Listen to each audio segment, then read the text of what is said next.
સૌથી પહેલાં નડિયાદ નગરના તમામ નગરજનોને happy new year, happy Diwali. આજ રોજ નડિયાદ નગરપાલિકામાં સામાન્ય બોર્ડ બોલાવવામાં આવેલું હતું અને એ સામાન્ય બોર્ડમાં મોટાભાગે બહાલી આપવાના નિર્ણયો જે એમણે કારોબારી કમિટીમાં લીધા હોય અને ઓફિસની અંદર એસી ઓફિસમાં બેસીને જે નિર્ણયો લીધા છે એ નિર્ણયોને બહાલી આપવાના એકમાત્ર કારણસર આ બોર્ડ બોલાવવામાં આવેલું હતું। અને નડિયાદ નગરપાલિકામાં વોર્ડ નંબર 4, 5, 6 એમાં નડિયાદ નગરપાલિકા તરફથી કે પ્રશાસન તરફથી કોઈપણ જાતની પ્રાથમિક સુવિધાઓ પૂરી પાડવામાં આવતી નથી। આજના બોર્ડમાં લગભગ નડિયાદ નગરપાલિકાના વિસ્તારમાં 15 થી 20 રોડ એવા લેવામાં આવેલા છે કે જે રોડો એક વર્ષ, બે વર્ષ પહેલાં બનેલા છે।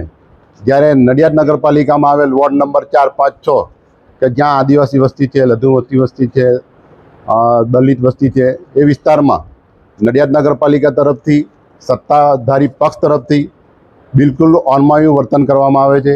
અને એવા રસ્તાઓ કે જ્યાં 20, 25 વર્ષથી રસ્તાઓ બનેલા નથી એવા વિસ્તારના રોડો કે જે ઠરાવમાં લીધા પછી પણ 1 વર્ષ ઉપરાંતનો સમય થઈ ગયો તે વિસ્તારના રોડો બનાવવામાં નગરપાલિકા કોઈ પણ જાતની તસ્દી લેતી નથી। અને નડિયાદ નગરપાલિકાના સત્તાધીશ પક્ષ હોય, ચાહે MLA હોય કે ચાહે નડિયાદ ખેડા જિલ્લાના MP હોય, એમના તરફથી આ વિસ્તારમાં અણમાયું વર્તન કરવામાં આવે છે।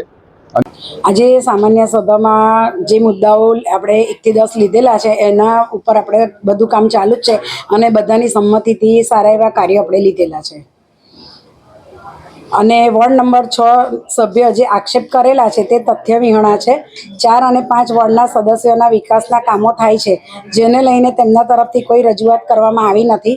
6 નંબરના વોર્ડના સભ્યોના કામો હાથમાં લીધેલ છે।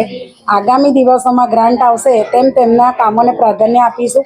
વેરો તો દરેક નાગરિકને ભરવાની ફરજ છે। તેમજ નડિયાદ નગરપાલિકા દ્વારા સફાઈ અભિયાન ચલાવવામાં આવ્યું છે જેમાં ધારાસભ્ય અને કલેક્ટર શ્રી જોડાયેલા છે। તો સર્વ નાગરિકોને આપનો સાથ સહકાર આપવા વિનંતી।